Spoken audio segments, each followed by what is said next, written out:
Bonjour à tous et à toutes, chers amis d'Omerta. Merci de nous rejoindre pour une émission d'actualité en direct. Alors, je vais vous demander tout d'abord qu'on puisse valider ensemble les paramètres techniques. En gros, confirmez-moi que vous m'entendez bien et que vous me voyez bien. Je précise tout de suite que je ne suis pas dans les studios à Paris, vous le voyez peut-être, mais nous sommes repartis sur le terrain pour de nouveaux documentaires vidéo. Alors moi, je suis reparti en Afrique subsaharienne. Je ne vous dis pas où, je vous garde, je vous garde la surprise du chef. Et Régis, lui, est reparti, mais vous l'avez peut-être vu sur Instagram, parce que je pense qu'on a dû mettre quelques photos. Il est reparti à la frontière entre l'Irak et l'Iran. Voilà. Donc, pourquoi est-ce qu'on part comme ça en reportage? Bah, tout simplement pour vous ramener des documentaires vidéo, du contenu de nos magazines aussi, du contenu que vous ne trouverez nulle part ailleurs. Pourquoi vous ne trouverez pas ce contenu dans d'autres médias mainstream? Parce qu'évidemment, les sujets que nous traitons, soit n'intéressent pas les médias mainstream, soit évidemment, ils les traitent sous le biais d'une propagande, souvent d'ailleurs d'une propagande mondialiste. Ça, c'est la première raison. La deuxième raison, c'est parce que, bien aussi du côté des médias non mainstream, il y a peu de documentaires qui sortent. Souvent, tout ce qui est produit, qui d'ailleurs est de qualité, mais tout est réalisé en studio. Euh, et le biais d'Omerta, c'est de faire évidemment des émissions sur YouTube comme celle qu'on fait en ce moment, mais surtout d'aller sur le terrain pour vous ramener des images de qualité. Donc, prenez 5 secondes pour donc me confirmer que tout est bon et on pourra démarrer à l'issue. Et puis, évidemment, euh, prenez aussi 5 secondes pour ceux qui ne sont pas abonnés à cette chaîne, eh bien pour vous y abonner, pour activer la cloche. D'ailleurs, ceux qui sont abonnés, c'est très important d'activer la cloche, pas seulement de s'abonner à la chaîne YouTube, mais aussi d'activer la cloche.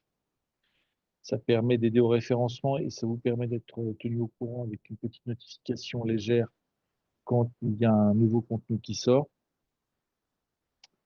Et donc, pensez à faire ça. Et puis, je parlais du compte Instagram où on met des contenus différents, que ce soit en photo ou en vidéo, dans des formats Instagram évidemment plus courts, mais qui souvent ne sont pas sur YouTube. Eh bien, c'est aussi intéressant.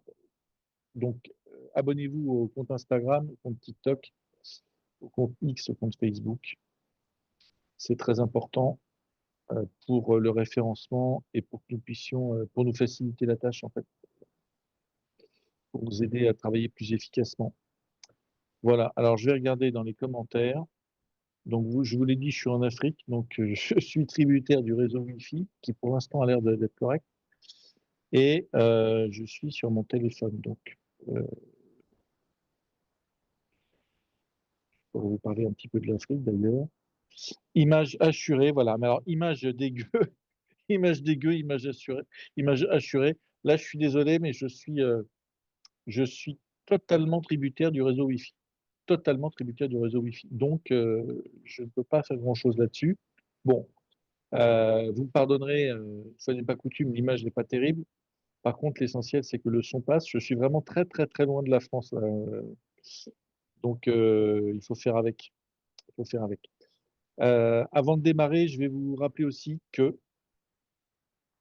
depuis ce matin, nous avons lancé une opération de promotion sur nos deux magazines qui sont disponibles pendant 48 heures via le lien en description de la vidéo. Les deux magazines, c'est Iran, la faute de Trump, le bourbier de l'Amérique, et le deuxième, Occident dégénéré, dont je vais vous parler aussi aujourd'hui.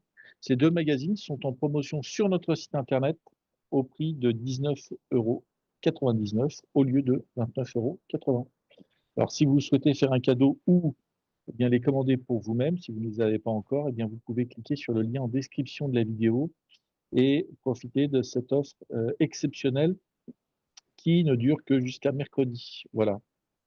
Et accessoirement, évidemment, non seulement le contenu est de bonne qualité et va vous plaire, et en plus, vous soutenez, vous devenez membre de la famille des contributeurs d'Omerta, c'est-à-dire des gens qui contribuent, qui passent à l'action, qui nous aident pour que nous puissions développer. Vous savez qu'Omerta n'a pas de subvention et donc nous ne pouvons fonctionner qu'à la condition que nous vendions nos contenus. Voilà. On va démarrer. Alors, posez dès maintenant toutes vos questions. J'ai un deuxième téléphone qui me permet d'avoir le direct chat, donc d'avoir vos commentaires, d'avoir vos questions. On a choisi, alors on avait le choix entre deux sujets. L'Iran, puisque vous avez vu que Donald Trump venait de relancer une campagne de bombardement assez sévère. Mais je vais laisser plutôt cette thématique à Régis, qui est à la frontière irako-iranienne. Donc ce sera plus intéressant, vous aurez son analyse de terrain. Je pense qu'il va tourner la vidéo aujourd'hui, mais évidemment, là, quand je dis que le Wi-Fi pour moi est compliqué, je suis quand même dans un endroit où il y a du Wi-Fi. Lui est en vadrouille quelque part dans le désert. Donc le Wi-Fi est plus compliqué pour lui, donc il va l'enregistrer, mais vous aurez, je pense, j'espère, la vidéo demain, enfin mercredi maximum, pour vous informer là où il se trouve de ce qui se passe. Ça, c'était le premier sujet. Et puis le deuxième sujet, c'est évidemment le défilé du 14 juillet, demain, dont je voulais dire un mot aujourd'hui, et peut-être qu'on peut réfléchir ensemble, qu'on peut faire ensemble des prédictions sur ce qu'on va voir demain, qui risquent d'être assez pathétiques quand même. Mais c'est intéressant parce que là je dirais, pour la dernière année du deuxième quinquennat d'Emmanuel Macron, du dernier quinquennat d'Emmanuel Macron, il tape quand même très fort avec l'invitation de Volodymyr Zelensky à venir à Paris. Bon, ça vous me direz, c'est normal, il est venu déjà quelques dizaines de fois.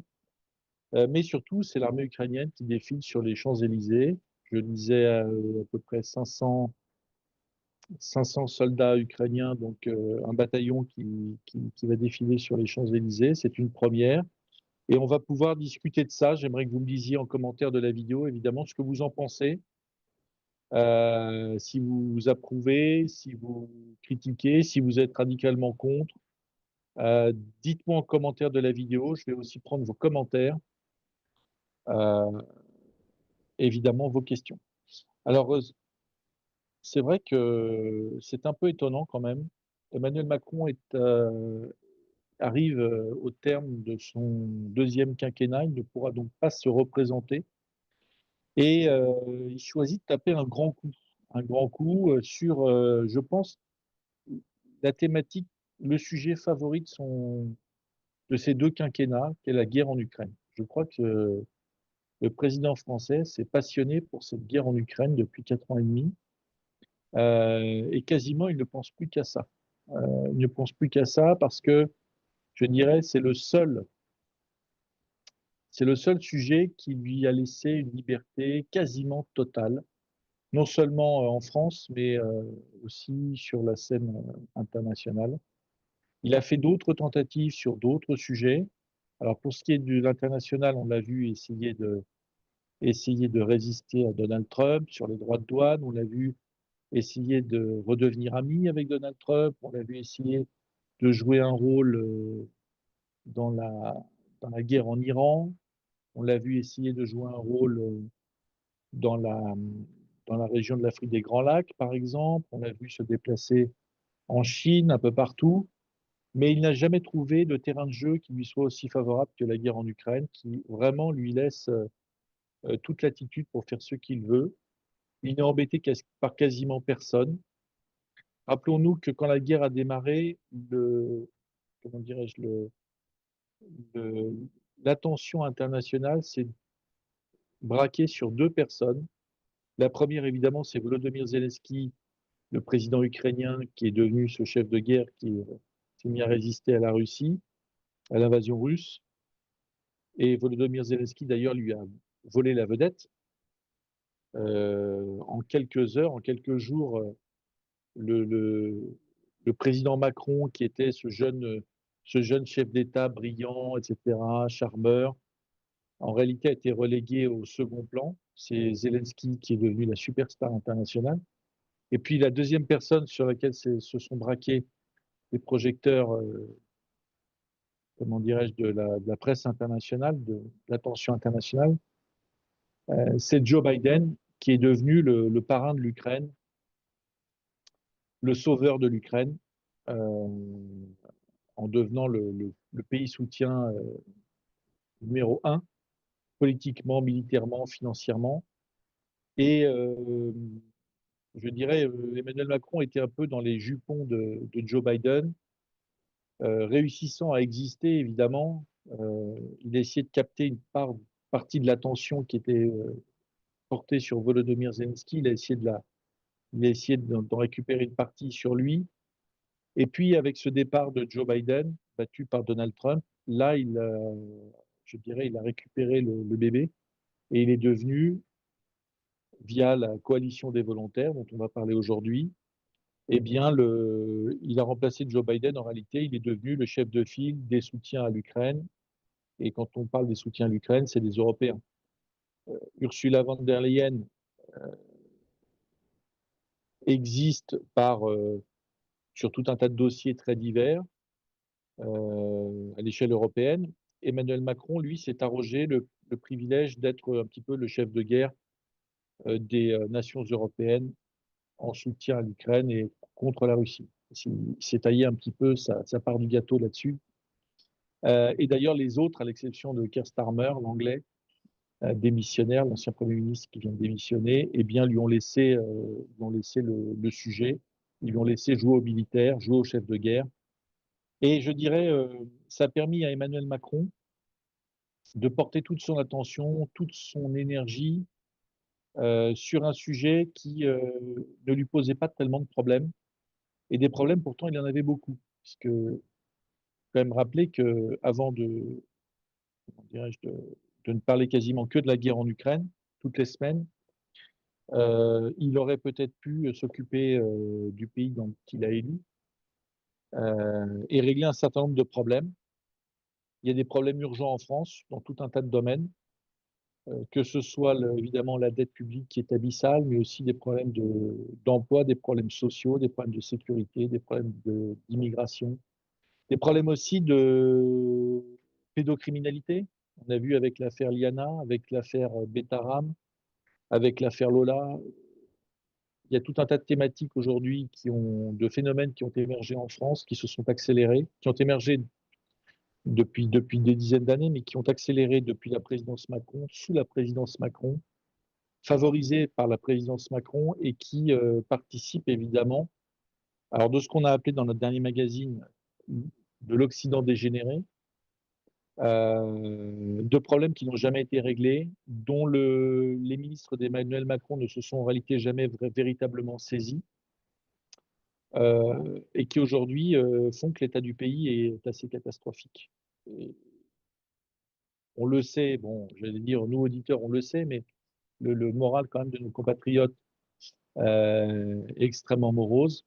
Les problèmes s'accumulent et on a une cécité, une paralysie du pouvoir politique qui permet à bien un certain nombre d'affaires, comme l'affaire Liana par exemple, et bien d'avoir lieu, mais il y en a des centaines et des milliers qui sont connus ou qui ne sont pas connus. Mais aussi, puisque Emmanuel Macron joue au chef de guerre et organise ce défilé dont nous allons reparler, ce qui est extrêmement choquant, c'est que il y a une guerre qui ne l'intéresse pas, eh bien c'est la guerre qu'il y a tous les jours dans nos rues, c'est-à-dire l'insécurité, les narcotrafics, les vols dans tout genre, les cambriolages, les violences urbaines. Je suis passé l'autre jour près de la gare du Nord, c'était une vision d'apocalypse. Vraiment, c'était une vision d'apocalypse. C'était en pleine journée, à midi. Vous avez une espèce de groupe de bandes sauvages, d'animaux sauvages qui rôdent aux abords de la gare du Nord, des gens qui défèquent sur les trottoirs quand les gamins passent à côté. Enfin, c'est catastrophique. Ce pays atteint un niveau qui est, qui rend triste et qui pousse évidemment à la colère. Et ça, Emmanuel Macron, je dirais, ça ne l'intéresse pas.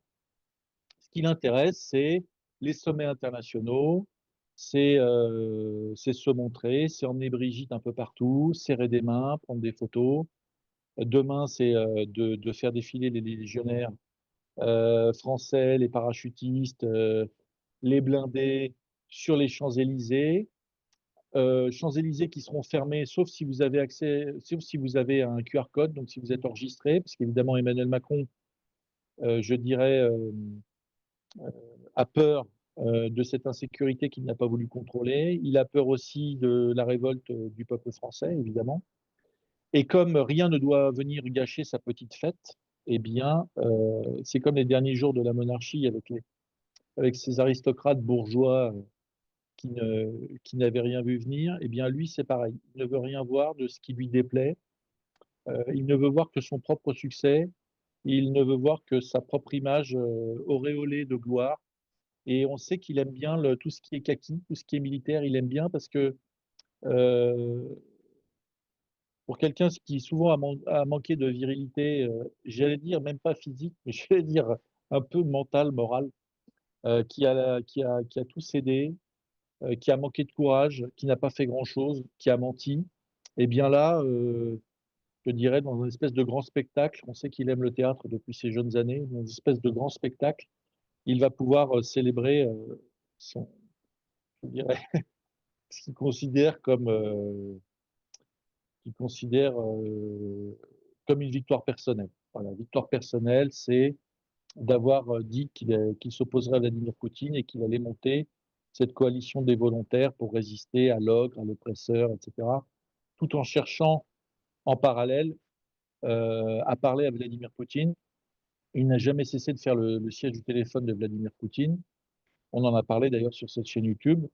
Voilà, donc euh, je dirais le premier point, c'est de dire, dans une France qui s'illustre chaque semaine, chaque mois, depuis le début de son quinquennat, par des images d'apocalypse, de violence, de dettes, de scènes qui choquent dans le monde entier, eh bien, Emmanuel Macron balaye tout ça d'un revers de la main et organise sa mise en scène, qui coûte d'ailleurs certainement très cher, pour eh bien, continuer de briller sur le seul sujet pour lequel il n'a pas beaucoup de critiques.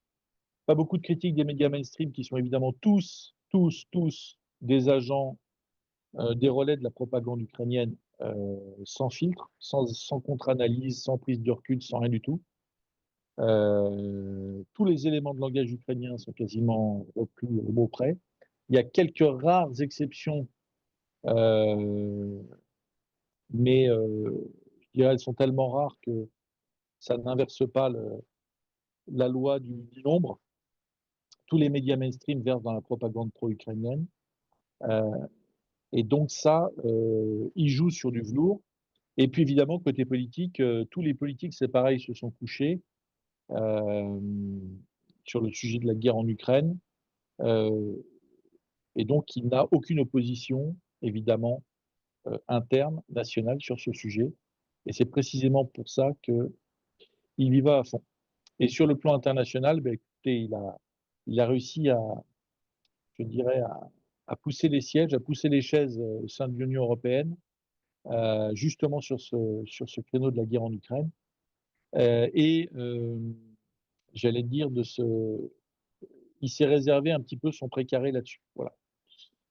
Ce qui est extrêmement malhonnête de la part d'Emmanuel Macron, je disais, c'est de s'autoglorifier alors que la France est un pays qui est en train de sombrer.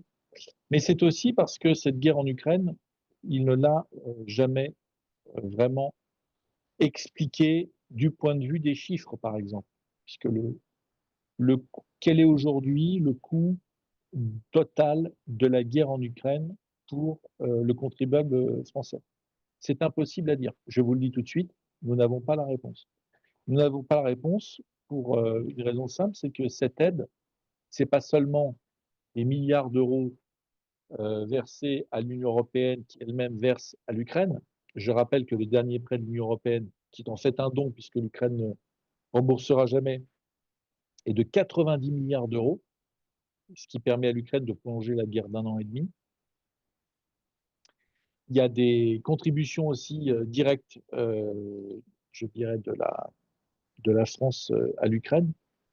En, en mars 2025, Emmanuel Macron a annoncé un prêt direct, un don direct de 2 milliards d'euros à l'Ukraine, mais il n'y a évidemment pas que ça qui entre dans la balance de ce que le contribuable français a versé à l'Ukraine. Il y a évidemment l'aide militaire directe. Nous avons donné des munitions, nous avons donné des blindés légers, nous avons donné des transports d'infanterie blindés, nous avons donné des avions, nous avons donné des munitions de tout calibre. Donc c'est ce qu'on appelle l'aide militaire. Ça, nous n'avons aucun chiffre qui émane de l'Élysée ou du ministère de la Défense pour, je dirais, faire être transparent sur l'effort consenti sans lui demander son avis par le contribuable français à Kiev. Mais il y a aussi évidemment l'aide humanitaire qui est énorme. Nous avons aidé les Ukrainiens, nous avons aidé les réfugiés ukrainiens sur place en Ukraine, évidemment. Tout ça a un coût qui aussi, pour le moment, est inconnu. Et puis, il y a évidemment l'accueil et la contribution française pour, je dirais, permettre aux réfugiés ukrainiens de vivre sur le sol français. Et là aussi, c'est l'opacité la plus totale. Voilà. Peut-être que si ce chiffre était connu, et je pense que nous avons suffisamment de hauts fonctionnaires compétents et d'organismes compétents pour, après quelques recherches, faire l'addition de tout ce que ça a coûté. Évidemment, tout ça est très gênant pour Emmanuel Macron et tout ça ne doit pas exister. C'est-à-dire qu'on fait payer les Français, mais on ne leur présente jamais la facture. Voilà. Évidemment, le président de la République française est le chef des armées. Il peut donc décider, sans procéder à un référendum, je dirais, d'engager un certain nombre de moyens militaires, mais il n'est pas exempt d'une certaine transparence et de venir rendre des comptes. Normalement, dans une présidence normale, il devrait y avoir un point d'étape et on devrait, moins régulièrement, par souci de transparence et aussi pour expliquer ce qu'on fait pour un État qu'on a décidé d'aider, il aurait dû déjà venir devant la représentation, moins communiquer via le Premier ministre devant la représentation nationale, et bien l'ensemble des dépenses engagées. Tout ça, évidemment, n'est pas fait et ce n'est pas fait pour une raison simple, c'est que les Français n'ont pas leur mot à dire. Ils n'ont pas leur mot à dire sur la position diplomatique de la France, sur le soutien à l'Ukraine. Vous me direz, Chirac n'a pas demandé l'avis des Français quand il a choisi de s'opposer à l'invasion américaine en Irak en 2003. À la limite, ça, c'est permis par la Constitution. Mais surtout, depuis, il n'y a eu aucun débat à l'Assemblée nationale pour savoir si, aucun débat public pour savoir si les Français étaient d'accord pour poursuivre cette guerre. On a parlé de tentatives de négociation, etc. La position d'Emmanuel Macron, c'est au contraire aucune négociation et une course à l'armement et une radicalisation dans le soutien à l'Ukraine et dans l'opposition à la Russie. Voilà. Et ça ne doit pas être contesté par les Français, c'est incontestable, c'est sa décision. Et qu'est-ce qu'il y a derrière sa décision? Il y a évidemment son avenir personnel, le fait que, je dirais, sur un plan personnel et psychologique, la guerre en Ukraine, comme je l'ai expliqué il y a quelques minutes, lui ait permis de refaire un peu son image. Et il y a aussi un objectif politique qui est que cette guerre en Ukraine permet une marche forcée vers une, une marche forcée vers la fédéralisation de l'Europe. On voit bien que c'est le- la menace russe qui est brandie matin, midi et soir aux Européens, notamment aux Français, alors que dans le même temps, les médias mainstream nous expliquent que l'armée russe recule et que l'armée ukrainienne est en train de vaincre l'armée russe, eh bien, justifie le fait qu'on passe d'une Europe d'États-nations qui ont perdu une grande partie de leur souveraineté vers une fédéralisation totale. Et d'ailleurs, Bruno Le Maire, l'ancien ministre de l'économie et des finances, qui avait déclaré en 2022 qu'il mènerait une guerre économique et financière totale à la Russie pour la mettre à genoux, est venu il y a 15 jours sur CNews expliquer qu'il fallait maintenant fédéraliser l'Europe et que le premier noyau à constituer cette Europe fédérale, donc avec un gouvernement commun, un chef de la diplomatie commune, un chef des armées, et cetera, ça devait être un premier noyau dur de 6 États, qui sont évidemment déjà dans l'Union européenne, mais qui doivent totalement fusionner. Voilà, donc, si vous voulez, cette guerre en Ukraine, il y a un objectif politique qui n'est plus l'Ukraine, qui n'est plus le fait que l'Ukraine doive reconquérir le Donbass, etc. C'est vraiment, j'allais dire, ça ne concerne même pas la Russie, c'est vraiment en finir avec les États-nations, en finir avec ce qui reste de souveraineté et passer à un État fédéral dans lequel, évidemment, toute cette petite bande de joyeux lurons et de copains se sont déjà répartis des places. Voilà. C'est ça l'objectif de cette guerre en Ukraine. Et demain, le défilé doit, je dirais, appuyer encore un peu plus. C'est le dernier défilé, le 14 juillet d'Emmanuel Macron. Ça doit être un festival, ça doit être une fête pour lui, la fête d'une auto-célébration personnelle, psychologique, narcissique, et la fête de la célébration de cette Europe fédérale, dans laquelle, évidemment, il a un rôle à jouer. Je rappelle, mais vous le savez tous, la France n'a jamais intéressé Emmanuel Macron, il n'a fait que critiquer la France, il n'a fait que vouloir wokiser la France, transformer la France, que la France ne soit plus la France de vos parents, de vos grands-parents, de vos arrière-grands-parents. Il ne l'aime pas, il l'exècre, il la vomit. La culture française, je cite Emmanuel Macron, n'existe pas. Et donc tout ça doit disparaître pour en fait quelque chose qui l'attire. Il a à peine 50 ans et l'avenir pour lui, c'est du supranational à haute dose et d'être membre d'un club d'élite euh, qui exerce son pouvoir sur des citoyens qui n'ont plus leur mot à dire. Je caricature à peine. Vous allez me dire que j'y vais fort, mais je caricature vraiment à peine. J'observe tous les jours avec attention, et d'ailleurs, je me demande toujours, je suis tout à fait capable d'autocritique, je me demande toujours si j'ai la bonne perception des choses, si je n'ai pas un miroir un peu déformant, et en réalité, non. En réalité, non. En réalité, beaucoup de choses qu'on qu'on pressent bien se réalisent.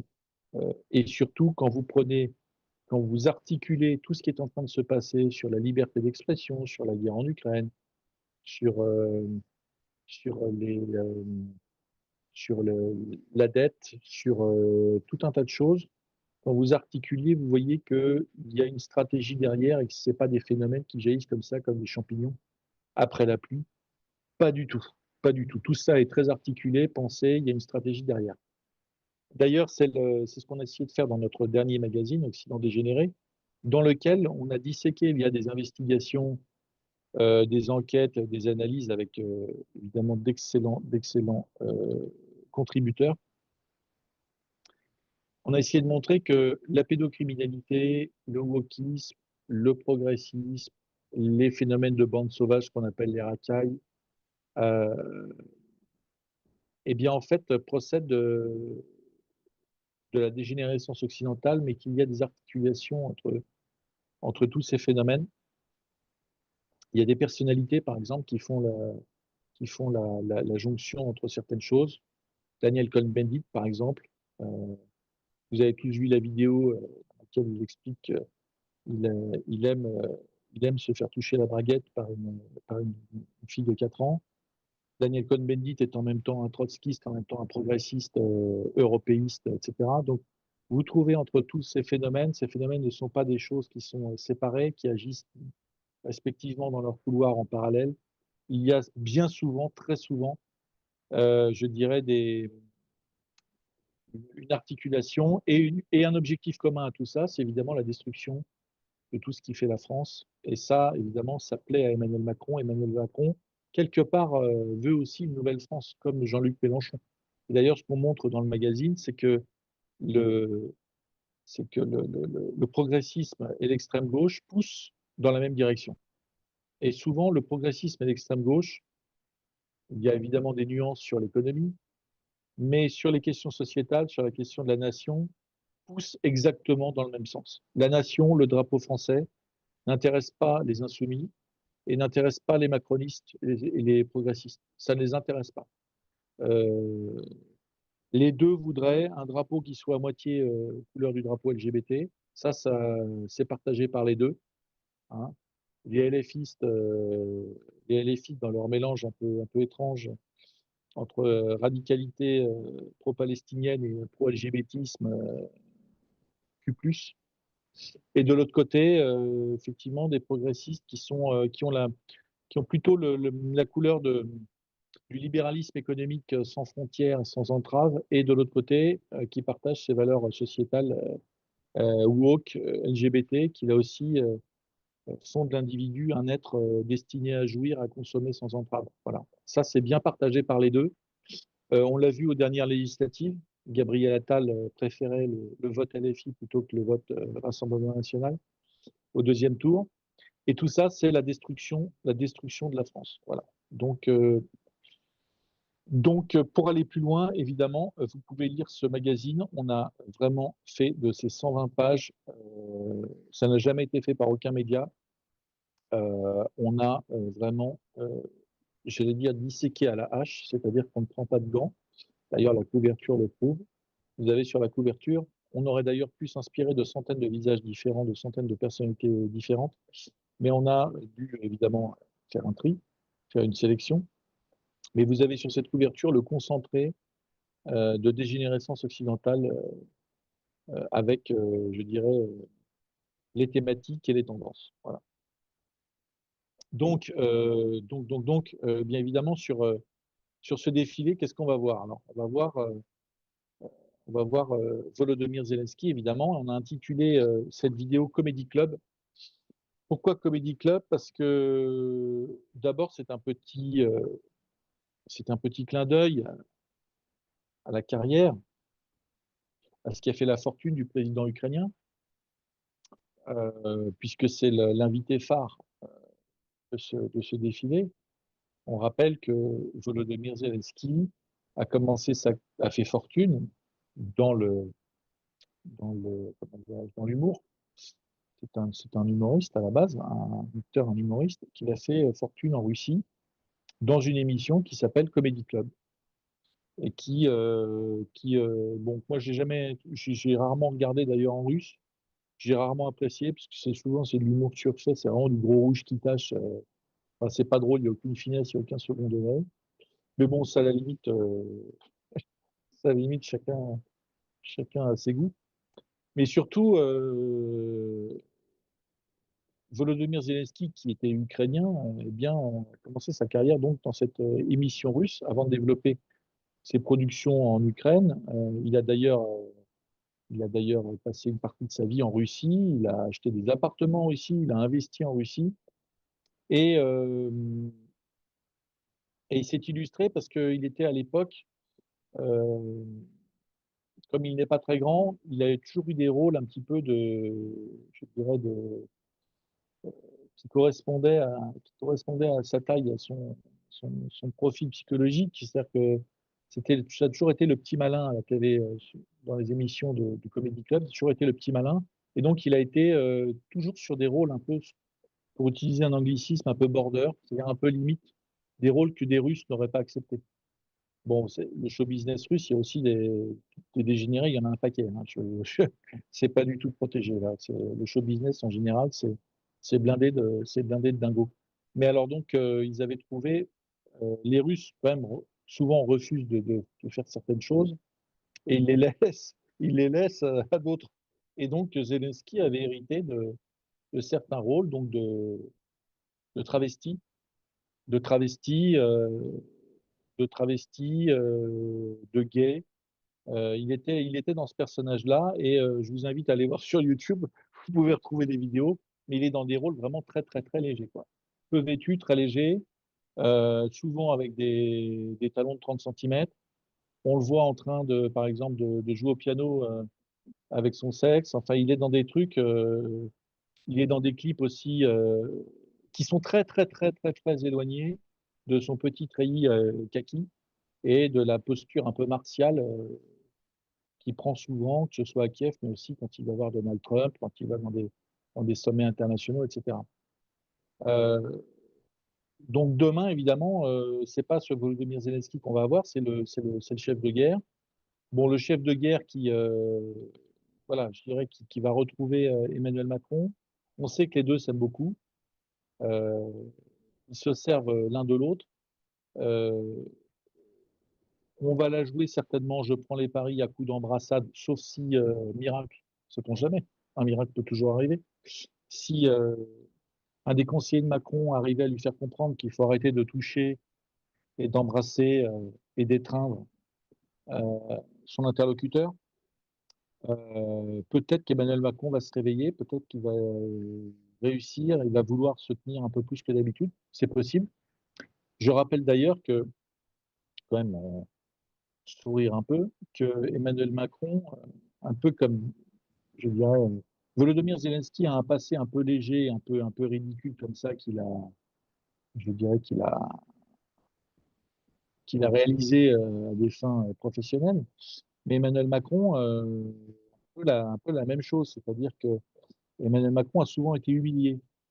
Il a souvent été humilié. Il y a une semaine encore, il provoquait une nouvelle humiliation lorsque reçu par le président turc Recep Tayyip Erdogan et sa femme, il a tenté de faire un baise-main à l'épouse de monsieur Erdogan et que son épouse donc a refusé le baise-main. Elle était obligée de retenir la main et il n'a pas pu faire le baise-main. Évidemment, vous savez qu'un baise-main ne se fait pas en embrassant la main, qu'on prend. Il n'y a jamais de baiser, mais Emmanuel Macron, lui, qui ne connaît pas les codes, s'apprêtait à embrasser la main de l'épouse du président turc. Alors évidemment, ça ne se fait pas. Dans un baise-main, ça ne se fait pas. Mais surtout, dans la culture, musulmane, évidemment, on ne fait pas de baise-main. D'abord, souvent, on ne serre pas la main d'une femme. Voilà, et ça, c'est pas le c'est je dirais, c'est les femmes, les épouses qui refusent de tendre leur main. Donc il y a des codes qui ne sont pas les codes français, mais c'est des codes. À la limite, quand vous êtes chez quelqu'un, vous respectez les codes de la personne qui vous reçoit. Bah, Emmanuel Macron, non. Emmanuel Macron, il essaie de faire le baisement à la à l'épouse du président turc. Donc tout ça ne va pas. On rappelle aussi l'épisode de Brigitte, avec la baffe dans l'avion. On rappelle Brigitte qui refuse de lui donner la main. Enfin, il y a tellement d'exemples. Les lunettes, il y a rien qui va. Il y a rien qui va chez le président français. Donc là, demain, heu, tout est fait pour que, je dirais, tous ces accros, toutes ces petites humiliations dont il a conscience, qu'au moment où il les fait, il n'en a pas conscience, mais évidemment, comme la toile s'enflamme après, comme il est obsédé par son image, eh bien, il voit tout ce qui sort. Donc, c'est comme pour la baffe de Brigitte. Au début, c'est une vidéo manipulée par intelligence artificielle par les Russes. Et puis après, comme il se rend compte que ça a bien été prise par une chaîne de télévision, taille, évidemment, il est obligé de reconnaître que c'est vrai. Et je dirais, il doit assumer. Bah là, c'est exactement la même chose. Voilà. Donc, qu'attendre demain? Je dirais, c'est triste pour nos militaires, qui sont obligés de laisser défiler des gens dont on ne connaît pas le profil. Il y a beaucoup de néo-nazis en Ukraine. Il y a beaucoup de cinglés dans l'armée ukrainienne. On ne sait pas, est-ce que les militaires ukrainiens qui vont défiler demain, je dirais, sont des soldats classiques, ou est-ce qu'il y a dedans des excités qui tendent le bras et qui se prennent devant des croix gammées? Nous ne le saurons pas. Euh, et je dirais le 14 juillet qui est la fête nationale, qui devrait être dédiée à nos armées, qui font déjà beaucoup avec très peu, qui ont d'excellents cadres, d'excellents officiers, d'excellents sous-officiers, des soldats qui sont, je dirais, d'un très haut niveau de formation, une armée française qui a encore des valeurs. Eh bien, ils sont obligés de se coltiner, un, une, la présence d'Emmanuel Macron, mais ça, à la limite, vous le savez, mais surtout l'armée ukrainienne. Euh, et là, effectivement, ça pose question. La conclusion de tout ça, c'est que ce 14 juillet n'est pas une fête nationale dont Emmanuel Macron n'a strictement rien à faire. Il est un moyen supplémentaire de mise en scène personnelle et de spectacles donnés aux Français pour leur expliquer qu'il va falloir continuer à soutenir l'Ukraine. Pourquoi? Tout simplement parce que cette guerre n'est pas prête de se terminer. Et pourquoi elle n'est pas prête de se terminer? Parce que les Ukrainiens sont d'une intransigeance radicale, ne veulent négocier sur rien avec les Russes, et qu'ils ne veulent négocier sur rien avec les Russes parce qu'ils ont le soutien européen et ils ont les ordres de Bruxelles de tenir. Et pourquoi l'armée ukrainienne doit continuer de tenir et Volodymyr Zelensky doit continuer de refuser les négociations avec les Russes? Tout simplement parce que la fédéralisation de l'Europe est en marche et que l'Europe a besoin de temps. L'Europe a besoin de temps. Là, on est sur la dernière étape, c'est lancé, mais pour parachever la fédéralisation de l'Europe, pour l'accélérer tout au moins, il faut expliquer que c'est une nécessité absolue de survie parce qu'il faut résister aux Russes, parce que les Russes vont envahir l'Europe. Voilà, vous voyez, donc d'une guerre, je dirais, territoriale entre la Russie et l'Ukraine, on est passé en fait à une guerre européenne, l'Ukraine n'étant qu'un moyen pour l'Union européenne de euh, parachever un projet politique que les Européens n'auraient jamais accepté en temps de paix. Jamais les Européens n'auraient accepté une fédéralisation en temps de paix. Jamais les Français, on se souvient des différents référendums, n'auraient accepté une fédéralisation si on leur avait soumis le projet en temps de paix par référendum. Voilà.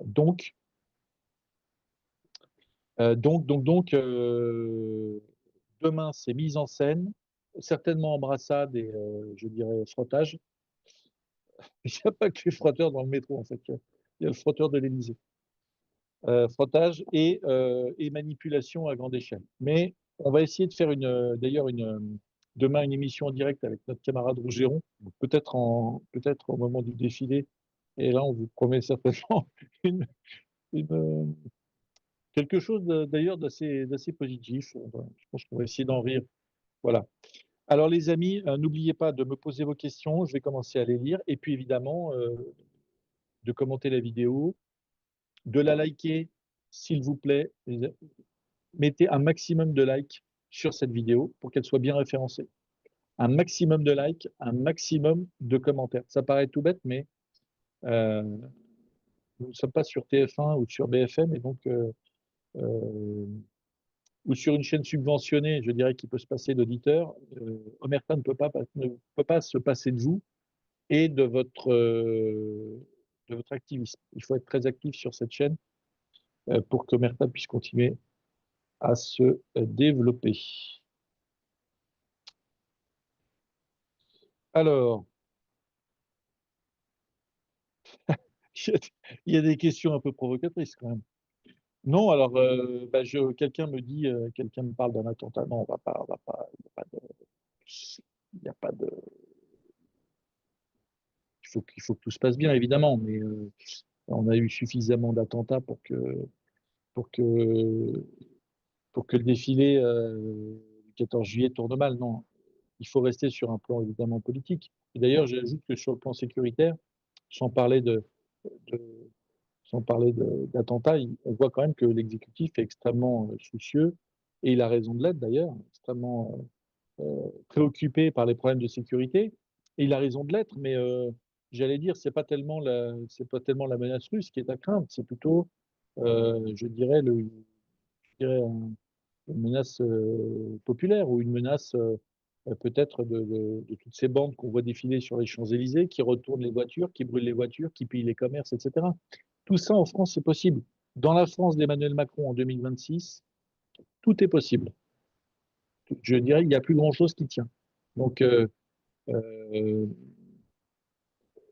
comme les affaires de pédocriminalité explosent, éclatent dans la presse, et encore, ce n'est qu'une toute petite partie de ce qui existe réellement, vous voyez ce qui a toujours été présenté comme des idoles antiracistes, comme Patrick Bruel, qui, je voyais, avait participé à une campagne contre la violence, contre les violences faites aux femmes, en se mettant du rouge à lèvres, en se laissant prendre un peu comme ça, comme un être un peu androgyne, en dehors du côté totalement ridicule et obscène de cette tête. Vous avez quand même quelqu'un qui est présumé innocent, mais qui est quand même, qui fait l'objet de dizaines de plaintes pour agression sexuelle, pour viol, etc. Et tout ça, ça a été un modèle de l'antiracisme, de la tolérance qu'on nous a vendu pendant 30 ou 40 ans, hein, avec des leçons de morale systématiques en expliquant que le français de base était un être abject, etc. Vous avez tous ces donneurs de leçons, enfin une bonne partie de plus en plus, j'espère qu'ils seront tous, qu'ils finiront tous avec le même sort, c'est que vous avez tous ces gens qui en fait sont des êtres ignobles, immondes, et toutes ces références morales qui tombent les unes après les autres. Donc vous n'avez plus grand-chose qui tient. Ce qui tient en France encore, je dirais, c'est quand même une bonne partie du peuple français, qui sont des gens tout à fait normaux, sains, qui vivent une vie honnête, qui essaient d'avancer malgré les difficultés, qui ont des enfants, qui essaient de les éduquer, qui aiment l'histoire de France, qui aiment le drapeau français, tout ça, ça tient encore. La France tient encore grâce à ces gens-là. Il en reste, heureusement. Ils sont peut-être d'ailleurs majoritaires, et donc il faut que tous ces Français se réveillent et qu'on puisse, je dirais, tourner la page rapidement pour reconstruire. Alors, je lis vos questions. Donc, le risque de se prendre un attentat à Paris demain, il existe évidemment parce que les fous sont nombreux, mais il y a quand même un dispositif de sécurité important et on a des forces de l'ordre qui sont quand même extrêmement compétentes et efficaces. Et donc, espérons que tout se passe bien. Alors, question de Prunel Olia. OK pour le constat partagé, mais que faire concrètement pour sortir de ce bourbier? Et déjà, effectivement, il faut prendre conscience que tous ces phénomènes isolés, je le disais, ne surgissent pas comme ça au hasard, et qu'il y a une idéologie, une stratégie et des formations politiques, pour ce qui est en tout cas du macronisme et de la LFI, qui poussent vers, vers l'anarchie d'un côté, ça c'est LFI, et vers une restructuration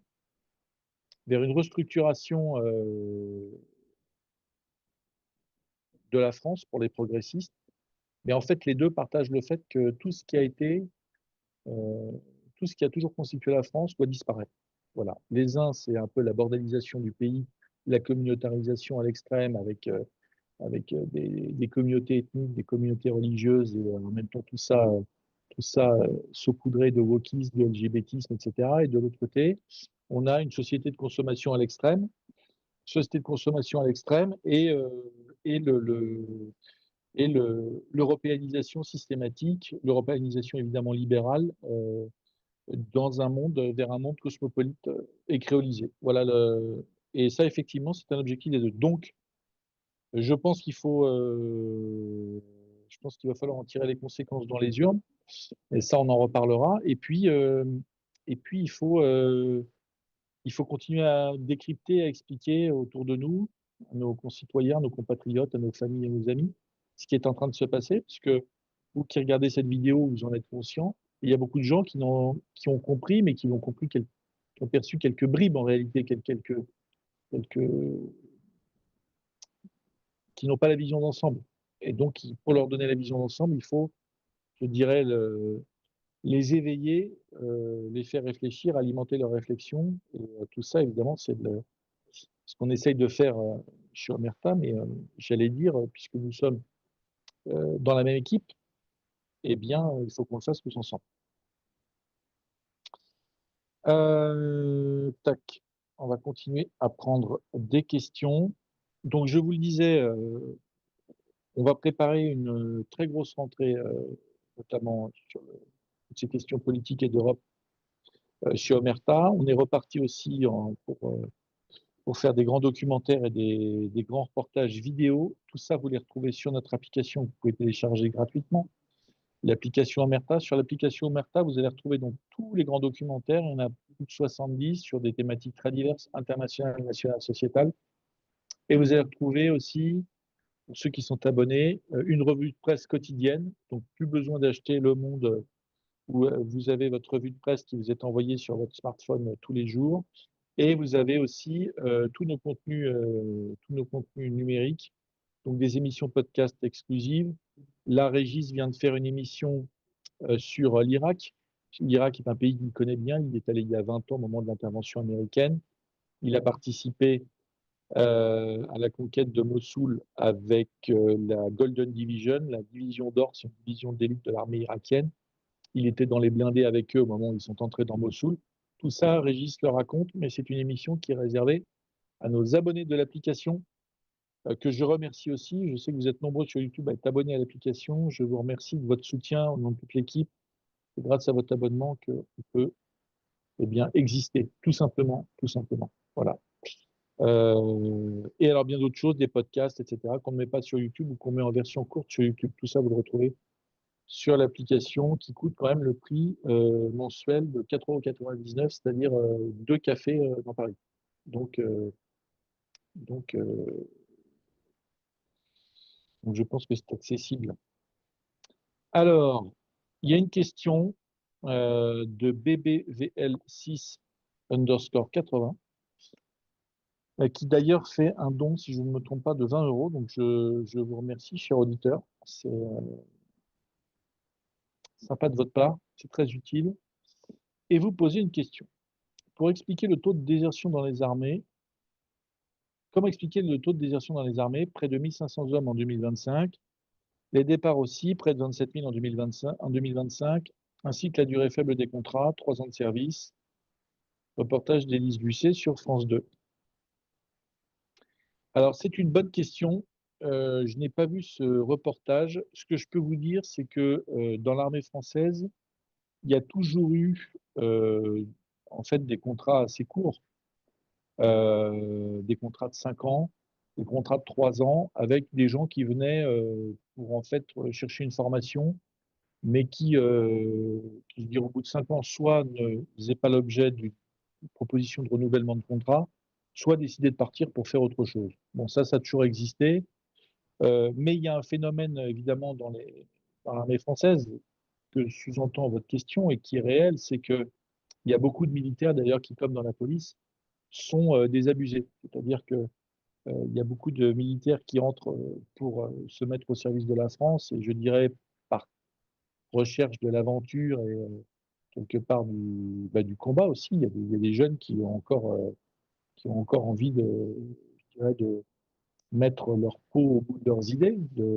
comme leurs anciens, leurs grands anciens. Il faut se rappeler quand même que l'armée française, c'est quand même une armée d'élite sur la planète. Les soldats français de la Légion étrangère, des paras, de l'infanterie de marine et bien d'autres ont quand même parcouru la planète entière, se sont illustrés dans des batailles qui sont restées dans l'histoire de France, parfois aussi ont perdu, mais l'armée française est une armée qui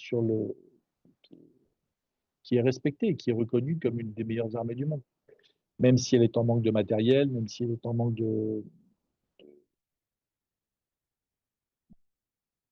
d'argent, de fonds, la qualité des hommes de l'armée française, la qualité de la formation, l'expérience est quand même à un vraiment très très haut niveau.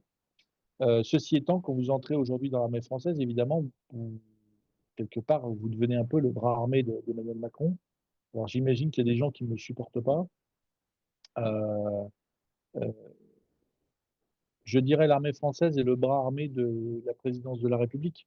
Quand aussi vous avez un président qui a décidé je dirais, de mettre son action au service de la France et d'être volontariste et d'être actif, eh bien, vous êtes heureux de servir. Si effectivement je pense que c'est compliqué d'être un militaire motivé sous la présidence d'Emmanuel Macron. Vous devez avaler des couleuvres tous les jours. Euh, je pense que c'est très compliqué. Et c'est très compliqué parce que l'action d'Emmanuel Macron, en réalité, cette action de provoquer l'humiliation de la France ou de soi-même humilier la France, elle a des conséquences quand même graves.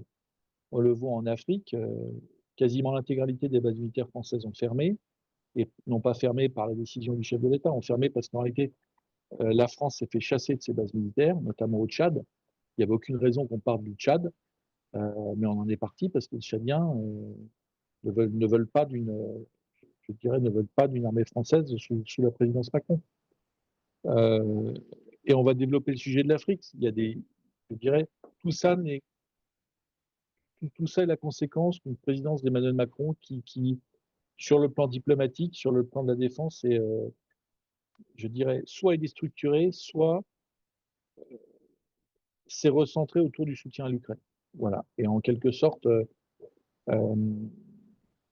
l'armée française aujourd'hui est mise à contribution, je dirais, du soutien logistique de l'Ukraine.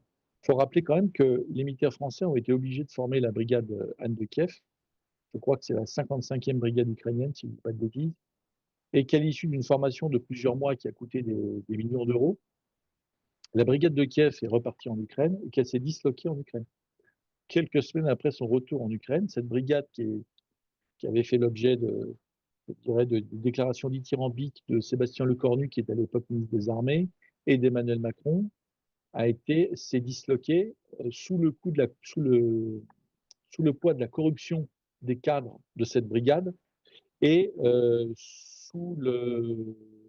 en fait, sous le poids des erreurs tactiques du commandement ukrainien qui ont en fait employé cette brigade pour boucher les trous. Donc au lieu d'agir en ensemble cohérent et formé comme ça par les Français, formé comme tel par les Français, les Ukrainiens ont pris une compagnie pour l'envoyer boucher un trou dans la région de Pokrovsk, une autre compagnie pour l'envoyer dans la région de Soumy boucher un trou, etc. Ce qui veut dire que le travail des militaires français a été n'a abouti à rien.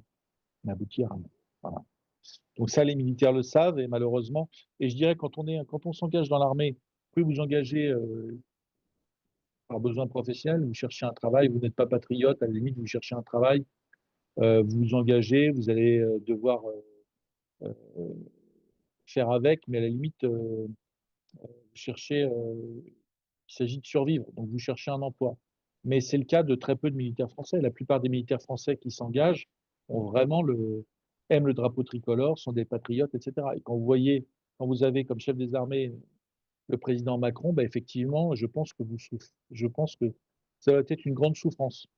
Voilà, ça va être une grande souffrance. Et certains arrivent à passer outre et je dirais à prendre leur mal en patience. D'autres aussi, on le voit avec un certain nombre d'officiers généraux, eh bien, quasiment, ça confine quasiment à la prostitution et pour récupérer des étoiles et des postes, eh bien, je dirais, sont prêts à faire n'importe quoi et à aller systématiquement dans le sens d'Emmanuel Macron. D'ailleurs, il faut rappeler que la démission du général de Villiers lors du premier quinquennat d'Emmanuel Macron était un signe quand même. Le général de Villiers est quand même un grand patriote, un grand chef militaire, et qu'en désaccord avec Emmanuel Macron, il a décidé de partir. Ce n'est pas le cas d'un certain nombre d'officiers généraux qui aujourd'hui, je le dis, sont prêts quasiment à tapiner pour conserver leurs fonctions, en obtenir de plus importantes. Voilà. Donc c'est quand même assez choquant. Et il y a des gens, dernière catégorie, pour répondre à votre question entièrement, il y a des gens qui ne le supportent pas et qui choisissent de quitter l'armée. Voilà. Et il y en a effectivement beaucoup.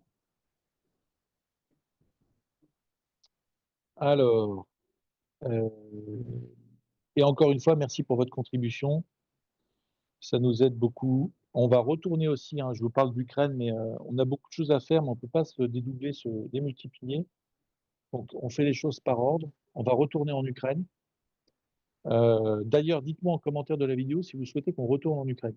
Le dernier reportage en Ukraine, on l'a fait avec l'unité Normandie-Yémen, qui est une unité de dronistes français côté russe. Ce documentaire, il est en version courte, vous le trouvez sur YouTube, mais en version longue, vous le trouvez sur l'application. Mais dites-moi si vous souhaitez qu'Omerta retourne en Ukraine. Évidemment, si on va en Ukraine, c'est pas pour être derrière. Donc, on va aller devant, devant, devant. Si vous êtes très nombreux dans les commentaires de la vidéo, bon, évidemment, j'ai envie d'y retourner, mais je n'y retournerai que si vous êtes à mes côtés. Donc, dites-nous en commentaire de la vidéo si vous souhaitez, dans les objectifs de rentrée, dans les grands documentaires de rentrée, un documentaire en première ligne en Ukraine. Alors évidemment, on ne pourra pas les côtés ukrainiens parce qu'on est interdit de tournage. Moi, je suis interdit, je suis sous la liste rouge ukrainienne depuis 2022. Et puis Régis s'est vu retirer son accréditation par les services de sécurité ukrainiens. Donc, on ne peut plus y retourner. On aurait bien aimé, mais on ne peut pas y aller. Ils ont refusé. Ils nous ont blacklisté. Par contre, on peut y aller côté russe. Et là, effectivement. Donc, si vous êtes nombreux, on va y aller. On va y aller, on vous fera quelque chose qu'on n'a jamais fait. Mais il faut être nombreux en commentaire de la vidéo. Dites-nous si ça vous intéresse. Alors, je vais prendre encore quelques questions et puis on va avancer.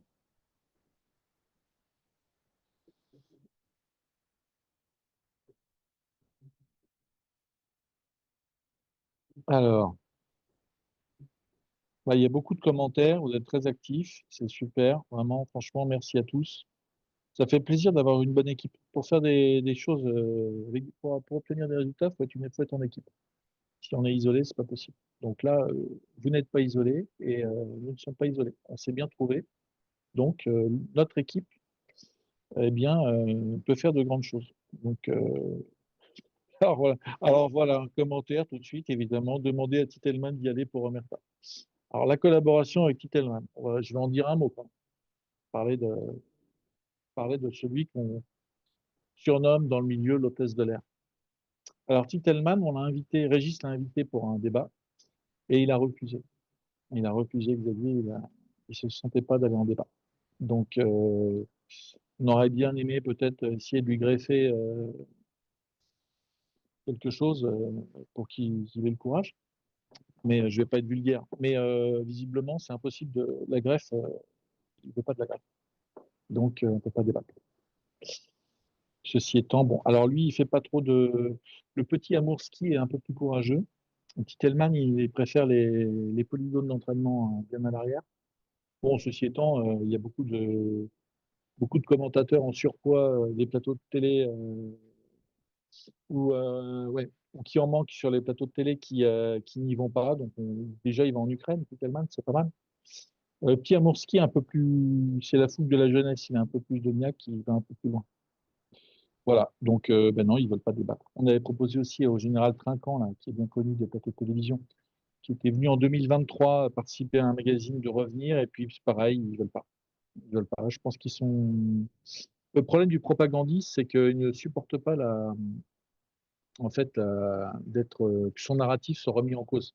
C'est un espèce de, en fait, ils enregistrent des éléments de communication qui sont préparés en amont, et donc ils les apprennent par cœur et ils recrachent, ils débitent comme ça. En fait, si vous mettez une contradiction ou un élément de réflexion, en fait, ils sont perturbés, ils comprennent pas.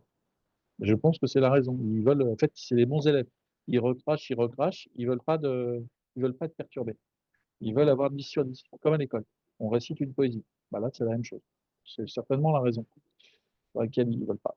Nous, on est prêts, mais bon, ils ne veulent pas. Alors, bon, il y a quelques haters, mais à la limite, on va les remercier. Et plus les haters sont nombreux dans le chat, et plus la vidéo va marcher. Donc, petit hater, Sébastien, euh, continue de commenter la vidéo. Ça me fait plaisir. Voilà. Et mets des cœurs aussi. Like la vidéo. Euh, alors, petit commentaire. À force de provoquer la Russie, donc c'est de Laurent Fradet 1743. Merci pour ce commentaire.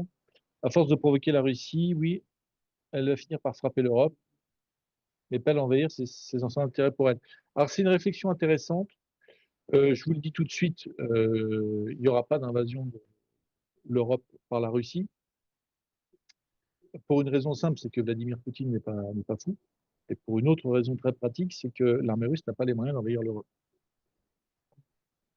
Déjà, la guerre en Ukraine est un gros morceau parce que derrière l'armée ukrainienne, vous avez le renseignement occidental, le soutien financier occidental, le soutien matériel occidental, les munitions, les avions, les chars, etc., etc., etc. Donc, les Russes ont déjà forte affaire en Ukraine. Donc, évidemment, tous ceux qui parlent d'une invasion de l'Europe par la Russie, c'est un mensonge. Et c'est un mensonge qui n'est pas le fruit de la naïveté comme ça. C'est un mensonge pour alimenter la peur des Européens, pour leur expliquer que la nation, c'est fini et qu'ils doivent, un, payer, deux, s'intégrer les uns les autres et que il faudra demain parler, je ne sais pas s'ils vont prendre l'espéranto ou une autre langue, mais qu'il faut se dissoudre. Voilà, c'est la seule raison. Tout le reste, c'est de la flûte. Et d'ailleurs, je le disais tout à l'heure, quand Macron cherche à parler à Poutine au téléphone, est-ce que vous imaginez De Gaulle en train d'appeler Hitler? Non. Ou d'essayer d'appeler Hitler? Non, évidemment, ça n'a aucun sens. Bon, alors comment peut-on croire Emmanuel Macron qui explique que l'ogre russe aux portes de Paris, etc., pour en même temps chercher à lui parler? Ça n'a aucun sens. Ah, voilà. C'est la même chose. Manipulation, manipulation, manipulation. Alors, eh ben, merci de nous dire merci, ça fait plaisir. Merci beaucoup. C'est moi qui vous remercie d'être là. Euh, la Russie n'a aucun intérêt à envahir l'Europe, évidemment. Voilà. Neurofake qui est bien souvent là. Euh,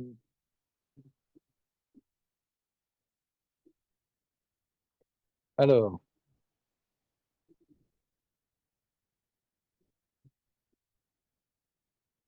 que vont faire les Roquets pour faire croire à ce narratif? Question d'Anne LB 79-76. Bah, tout ce qu'ils font, je dirais qu'ils font le maximum en ce moment, hein. En ce moment, c'est le maximum. C'est pour ça qu'on parle d'aujourd'hui du 14 juillet, c'est parce que demain, on va être au maximum de ce qu'ils peuvent faire. Maximum de ce qu'ils peuvent faire, c'est impressionner les Français avec un beau défilé, en- peut-être avec ou sans Ray-Ban d'ailleurs, mais impressionner les Français pour leur dire, vous voyez, c'est le sens de l'histoire. Voilà. Donc, il reste peu de temps d'ailleurs à Emmanuel Macron parce que, évidemment, il y a les élections présidentielles et il peut se passer beaucoup de choses. Donc, il lui reste peu de temps pour continuer à se mettre en scène. Mais je pense qu'il va, comme la guerre en Ukraine est un peu son va-tout, on n'est pas au bout de nos surprises. C'est-à-dire qu'il peut encore prendre beaucoup, beaucoup d'initiatives. Euh, et d'ailleurs, j'en ai pas parlé, mais je vais en dire un mot, c'est important, puisque depuis un mois, on reparle de l'Ukraine un peu partout. Et on reparle de l'Ukraine. Si vous regardez toutes les émissions confondues, vous pouvez les trouver d'ailleurs sur YouTube en replay. Quand vous regardez l'intégralité des émissions consacrées à l'Ukraine sur le mainstream, vous avez au mot près systématiquement la même chose. C'est-à-dire, la Russie est en train de perdre, l'économie russe est à bout de souffle, les Russes sont à genoux, Poutine est menacé, les Russes en ont ras-le-bol, et de l'autre côté, les Ukrainiens mettent à genoux le complexe énergétique russe et repartent reconquérir des territoires. C'est exactement la même chose. Pourquoi tout ça arrive? Évidemment pas par hasard, tout ça est coordonné. Je parlais d'éléments de langage il y a un instant. C'est fait à grands coups d'éléments de langage et d'éléments de communication. Et c'est fait de manière coordonnée. On voit bien que c'est certainement ça, tout ça part certainement d'une initiative politique en disant on refait une séquence ukrainienne, on y va à fond. Et là, l'idée, c'est on accentue le soutien à l'Ukraine parce que la Russie est à bout, elle va s'effondrer. Et on va se payer Poutine.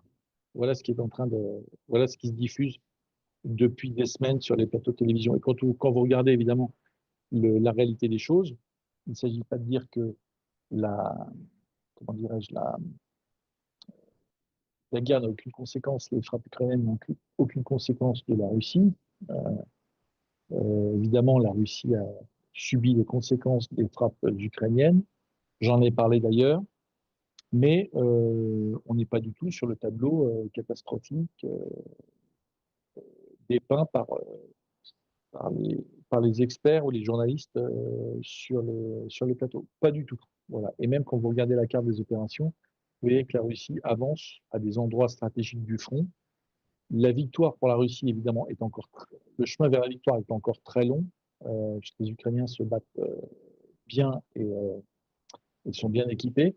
Mais si on est honnête, on est très loin de la situation qui est présentée dans les médias. Alors Sébastien continue de s'exciter. Un média fait. Continue, Sébastien. Tu commandes pas assez, je trouve. Faudrait que tu accélères un peu, là. Voilà. Continue de commenter. Alors ensuite,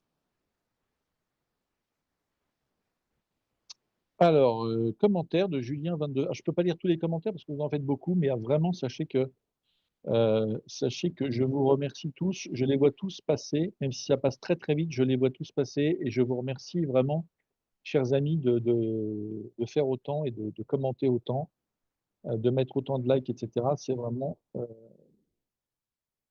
très positif, ça fait plaisir. Alors, petite réflexion de Julien 22 220.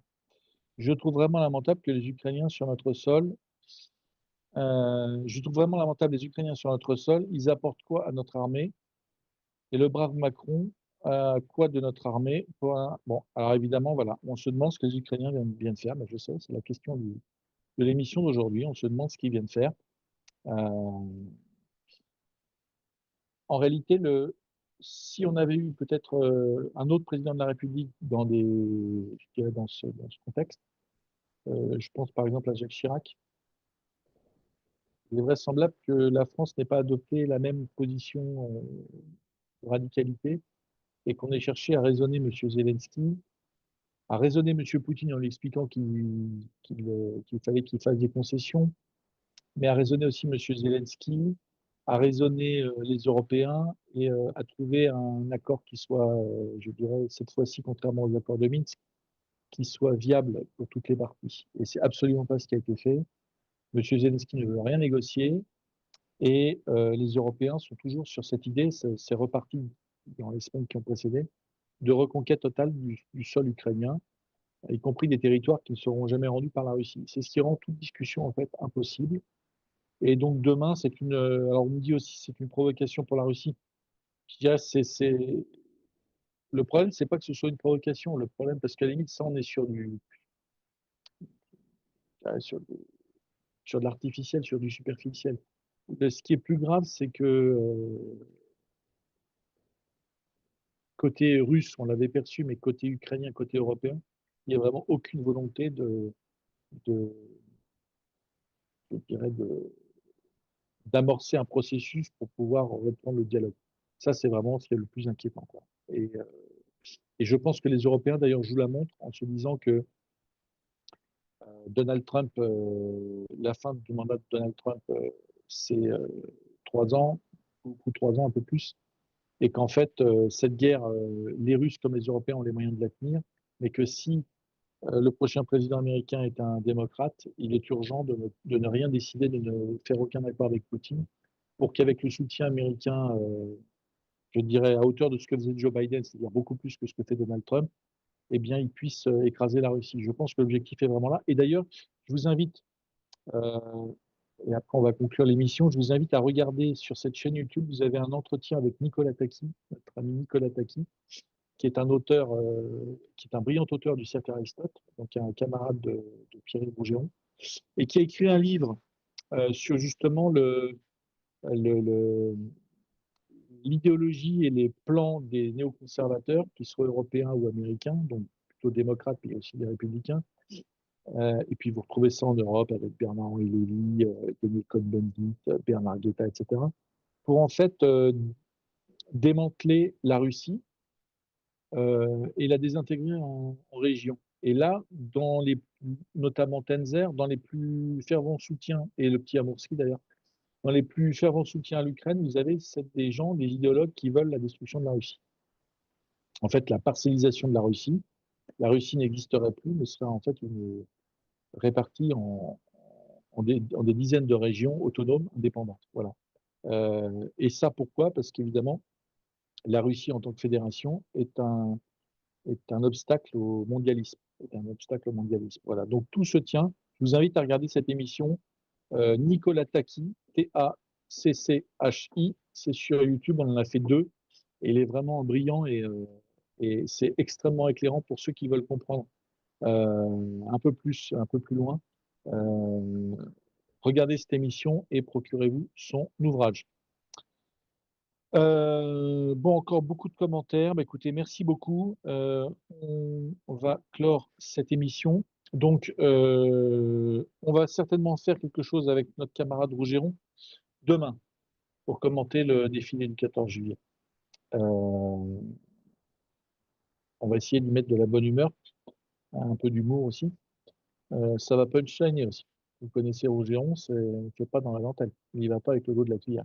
Donc on va essayer de monter ça. Donc je vais contacter notre ami, Pierre-Yves. On va vous communiquer avec une belle vignette sur nos réseaux sociaux l'horaire pour, cette émission et donc on va reparler dès demain de l'Ukraine, de la Russie, de la France, du défilé et cetera et cetera.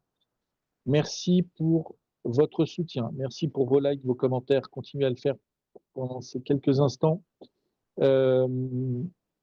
Merci pour vos encouragements. N'hésitez pas à nous mettre aussi en commentaire de la vidéo vos idées de reportages, de documentaires, de magazines.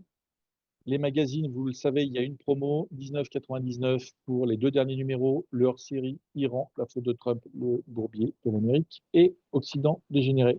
Ça se commande en ligne sur le lien en description de la vidéo. Pendant 48 heures jusqu'à mercredi, 2 numéros, les 2 derniers numéros pour 19,99 € au lieu de 29,80 €. Merci à tous. Le combat continue, haut les cœurs, et je vous dis à demain.